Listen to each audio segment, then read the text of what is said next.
చాలామంది నన్ను అడుగుతూ ఉంటారు, ఒక్కదానివే ఎలా ఉండగలుగుతున్నావక్క అని చెప్పేసి.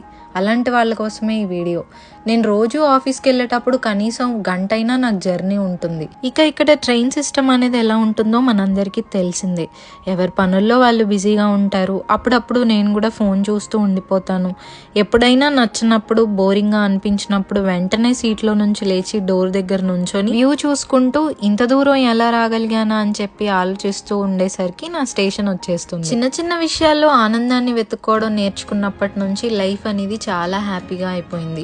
చేసే పనిలో ప్రెషర్ ఉన్నా, ఒంటరిగా అనిపించినా ఇంతవరకు ఎలా రాగలిగాను, అసలు వెనక్కి తిరిగి చూసుకుంటే లైఫ్ ఎలా ఉండింది, ఇవన్నీ తలుచుకుంటూ ట్రైన్ జర్నీ చేస్తున్నప్పుడు చాలా పీస్ఫుల్గా ఉంటుంది. చాలా నెమ్మదిగా, ప్రశాంతంగా అనిపిస్తుంది. జపాన్ లాంటి దేశంలో సర్వైవ్ అవ్వాలంటే ఖచ్చితంగా ఏదో ఒక డీవియేషన్ వెతుక్కోవాలి.